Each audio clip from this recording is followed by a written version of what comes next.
Governor state bank رضا باقر صاحب، آپ کو بہت بہت مبارک ہو کہ آپ کی تعیناتی بجائے 3 سال کے 5 سال کر دی گئی ہے، اور آپ عمر کے جس حصے میں ہیں اس عمر میں جوان ہی کہا جاتا ہے، ادھیڑ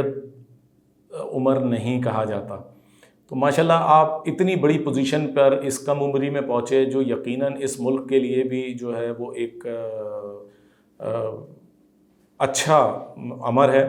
کہ آپ جیسی قابل شخصیت کو، جس کو بیرون ملک ایکسپوجر بھی حاصل ہے، اور بالخصوص IMF کے حوالے سے آپ کا نام جو ہے وہ کسی تعارف کا محتاج نہیں ہے، اور حکومت نے آپ کو اسپیشل پاورز دیتے ہوئے میعاد ملازمت کے حوالے سے اچھا ٹائم دیا، جو اس بات کا ثبوت ہے کہ یقیناً حکومت وقت آپ سے کچھ اچھی ڈیمانڈ رکھتی ہے، اور کچھ اچھا آپ کے لیے سوچا ہے، اور یقیناً کچھ اچھا آپ سے جواب میں چاہتی ہے۔ یہاں میں آپ کو ایک بات بذریعہ کمرشل چینل، یوٹیوب چینل جو ہے، آپ سے ایک ریکویسٹ بھی کرنا چاہتا ہوں، کچھ باتیں بھی گوش گزار کرنا چاہتا ہوں جو پاکستان بینکنگ انڈسٹری کے حوالے سے بہت بنیادی اہمیت کی حامل ہیں۔ جس وقت آپ نے یہاں آ کر چارج سنبھالا، یقیناً ملکی معیشت کے حوالے سے اسٹیٹ بینک کا جو کردار تھا یا ہونا چاہیے تھا، اس کو درست سمت میں لانے کے لیے آپ کاموں میں مصروف ہیں، اور اسی وجہ سے آپ بین الاقوامی طور پر ملکی معیشت کی بحالی کے حوالے سے جو اقدامات کر سکتے ہیں اس کے لیے کام کر رہے ہیں۔ روشن ڈیجیٹل اکاؤنٹ، ایکسپورٹ کے حوالے سے آپ کے ڈیسیجن، ٹریپ کے حوالے سے آپ کے ڈیسیجنز جو ہیں، اور IMF کے حوالے سے جو بھی پالیسی ہے اس کے حوالے سے جو آپ کے ڈیسیجنز ہیں، وہ بہت اہمیت کے حامل ہیں۔ لیکن یہاں سب سے قابل ذکر بات یہ ہے کہ آپ اس ملک کے ریگولیٹر کے سربراہ کی حیثیت سے آپ پر چند اور ذمہ داریاں بھی عائد ہوتی ہیں، جنہیں بھی آپ کو توجہ دینی ہوگی، جس کو فوکس کرتے ہوئے ان کے حل کے لیے اقدامات کرنے ہوں گے۔ رضا باقر صاحب، کیا آپ کو پتہ ہے کہ اس وقت آپ کی مارکیٹ ریپوٹیشن کتنی اچھی ہوئی ہے؟ تاجر برادری ہو، چھوٹے صنعت کار ہو، یا جو بھی بینکنگ انڈسٹری کے لوگ ہیں، ان کو جو رسپونڈ آپ کی جانب سے ملا اور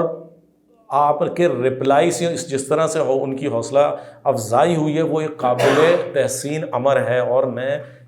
اسی لیے یہ آج ویڈیو بنانے کا مقصد تھا کہ پاکستان بینکنگ انڈسٹری میں اس وقت BPRD جو ہے وہ من مانیاں کر رہا ہے، من پسندی کر رہا ہے، اپنوں کو نواز رہا ہے۔ اس نے بینکوں میں جو کچھ غلط کام ہو رہے ہیں اس پہ آنکھیں بند کر رکھی ہیں، اس کا آپ کو نوٹس لینا ہوگا۔ BPRD کیا کر رہا ہے؟ اگر آپ دیکھیں تو پاکستان بینکنگ انڈسٹری میں اسٹاف کا جس طرح سے استحصال ہو رہا ہے وہ کوئی ڈھکی چھپی بات نہیں ہے۔ پروموشنز کے نام پہ آٹے میں نمک کے برابر پروموشنز دے کر اور بہت زیادہ اس کی پذیرائی کروا کے انتظامیہ اپنے آپ کو اہل ثابت کرنے کی کوشش کرتی ہے۔ سیم صورتحال جو ہے وہ ان کے دیگر معاملات کی ہے، کیش پرائزز کے حوالے سے ہو، انکریمنٹ کے حوالے سے ہو، یا ان کے بونسز کے حوالے سے ہو، تو اس میں ان کی جس طرح سے ان کے ساتھ زیادتی روا رکھی جا رہی ہے وہ سب کے سامنے ہے، جس کا کوئی پرسان حال نہیں ہے کہ آپ نے اپنے منافع کے مطابق کس ریشو کی بنیاد پہ اسٹاف کو ان کے مستقبل اور موجودہ مہنگائی کے تناظر میں کیا دینا ہے، یہ کوئی پوچھنے والا نہیں ہے۔ اس کے ساتھ ساتھ بینکنگ میں لابنگ اس وقت، بینکنگ سیکٹر میں لابنگ اس وقت عروج پر ہے۔ کسی بینک میں کوئی بھی سربراہ بن کر جاتا ہے تو وہ اپنے ساتھ پوری ٹیم لے کے جاتا ہے، اس کو 2 سے 3 سال کا ٹائم ملتا ہے، اور اس کی میعاد صرف اپنے بندوں کو لانے، انہیں اچھے سیلری میں کرنے، اچھی سیلری پہ سیٹ کرنے، انہیں اپ گریڈ کرنے میں لگ جاتی ہے۔ جب ٹائم رزلٹ لینے کا آتا ہے اس وقت تک کوئی رزلٹ نہیں آ پاتا اور میعاد پوری ہو جاتی ہے، تو یا تو ان کو جو ہے ایکسٹینڈ کر دیا جاتا ہے یا پھر ان کو ہٹا دیا جاتا ہے۔ نتیجہ تن یہ ہوتا ہے کہ ادارہ اپنی جگہ پہ کھڑا ہوتا ہے۔ اور اس وقت پاکستان بینکنگ انڈسٹری کے منافع کی صورتحال اس بات کی عکاس ہے کہ آپ نے اپنا ایک بینچ مارک مقرر کر دیا ہے کہ ہمیں یہ پروفٹ حاصل ہونا ہے، چاہے وہ کسی طرح سے ہو، اوور آل ڈپازٹ کی صورت میں ہو، فائننسنگ کی صورت میں ہو، کرنٹ ڈپازٹ کی صورت میں ہو، کسی بھی صورت میں ہو۔ یہاں سروس چارجز کی مد میں آپ نے اندھی مچا دی ہے، طوفان بدتمیزی مچا ہوا ہے۔ ایک ایک پہ آرڈر جو ہے وہ 400 500 روپے کا بن رہا ہے۔ آن لائن ٹرانزیکشن جو ہے اس پہ 400 روپے لیے جا رہے ہیں۔ کریڈٹ کارڈ کے حوالے سے میں پہلے ہی نشاندہی کر چکا ہوں کہ صرف جرمانہ 1600 روپے تک پہنچ چکا ہے، جبکہ 5 جو مارک اپ ہے وہ بھی 48% تک جا پہنچے۔ یہ سب کیا ہے؟ یہ کسٹمر کو دبانے کی کوشش ہے، غریب کو غریب سے غریب تر کرنا اور امیر کو امیر تر کرنا۔ اس کا کوئی پرسانہ حل نہیں ہے۔ الائڈ وہ اسٹیٹ بینک کی جانب سے کوئی بینچ مارک مقرر نہیں کیا گیا کہ کریڈٹ کارڈ پہ آپ نے کتنا میکسیمم جو ہے وہ پرسنٹیج لینی ہے، مارک اپ لینا ہے، پرسنل لون پہ کتنا لینا ہے آپ نے، ایگری لون پہ کتنا لینا ہے آپ نے، اور اس کے ساتھ ساتھ کنزیومر پہ کتنا لینا ہے آپ نے، اور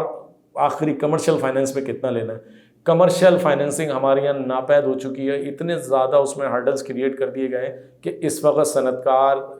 جو ہے وہ اس طرف راغب ہی نہیں ہوتا۔ پہلے بینکوں کی منافع کا تمام تر جو انحصار ہوتا تھا وہ فائننسنگ پہ ہوا کرتا تھا، لیکن اب سروس چارجز کی مد میں جو آپ نے اسٹیٹمنٹ تک پہ پیسے لگا دیے ہیں، فیسیں لگا دی ہیں، اس کی وجہ سے اسٹاف بھی پریشان، کھاتے دار بھی پریشان، اور جب کمپلینس کی جاتی ہیں تو بینک کو ان کا اپنا ایک اون ڈیسیجن قرار دے کے جو ہے وہ فائل بند کر دی جاتی ہے یا کمپلین خارج کر دی جاتی ہے اسٹیٹ بینک کی جانب سے۔ یہ چیزیں وہ ہیں کہ جو عوام کی پریشانی کا سبب ہے، جو بینکوں کی انتظامیہ کی منمانی کا باعث ہے۔ اسٹیٹ بینک اس میں کیا رول پلے کر رہا ہے، اس کا جواب لیے جانا بہت ضروری ہے۔ یہ وہ اقدامات ہیں کہ جس کی وجہ سے عوام میں بھی آپ کے لیے ایک اچھی ریپو بنے گی، اسٹاف آپ سے مطمئن ہوگا، اسٹاف کو ریلیکس ملے گا، لابنگ کے خاتمے سے جو ڈیزرونگ اور میرٹ کو پذیرائی ملے گی، ڈیزرونگ بندے اوپر آئیں گے اور بینکنگ سیکٹر میں ایک نئی جہد کا آغاز ہوگا۔ اس وقت اسٹاف جس مایوسی کا شکار ہیں، ان کی تمام تر نظریں آپ کے اوپر ہیں، آپ کے ڈیسیجنز پر ہیں۔ وہ حکومت سے بھی مایوس ہے، وہ بینکوں سے بھی مایوس ہے۔ وہ صرف یہ جانتا ہے کہ یہ ایک نیا بندہ جو کچھ کر دکھانے کی قابلیت لے کر آیا ہے، جو کچھ کر دکھانا چاہتا ہے، اور جو کر دکھانے کے لیے جواب بھی دے رہا ہے۔ اگر ان کو بھی یہ جواب پازیٹیو مل جائے تو یقیناً اس سے پاکستان بینکنگ انڈسٹری ایک نئی سانس لے گی، پاکستان بینکنگ انڈسٹری میں ایک نئی جان پڑے گی، اور اسٹاف کو بھی ریلیکس ملے گا۔ مجھے یقین ہے کہ آپ کمرشل چینل کی اس آواز پہ کہیں نہ کہیں کوئی نہ کوئی ایکشن ضرور لیتے ہوئے BPRD کو کہیں نہ کہیں پابند ضرور کریں گے۔ میری آپ بینکر دوستوں سے بھی گزارش ہے کہ اگر آپ سمجھتے ہیں کہ کمرشل چینل نے آپ کی آواز کو گورنر اسٹیٹ بینک کے سامنے بہتر انداز میں پیش کیا ہے، تو یقیناً اس آواز کو ملٹیپلائی کرنے کے لیے ہماری ویڈیو کو زیادہ سے زیادہ شیئر کریں، اور اپنی رائے کا اظہار ایک بار پھر کہوں گا کرتے رہیں۔ کمرشل چینل کو سبسکرائب بھی کریں اور کمرشل چینل کو لائک بھی کریں۔ پھر ملاقات ہوگی۔ السلام علیکم۔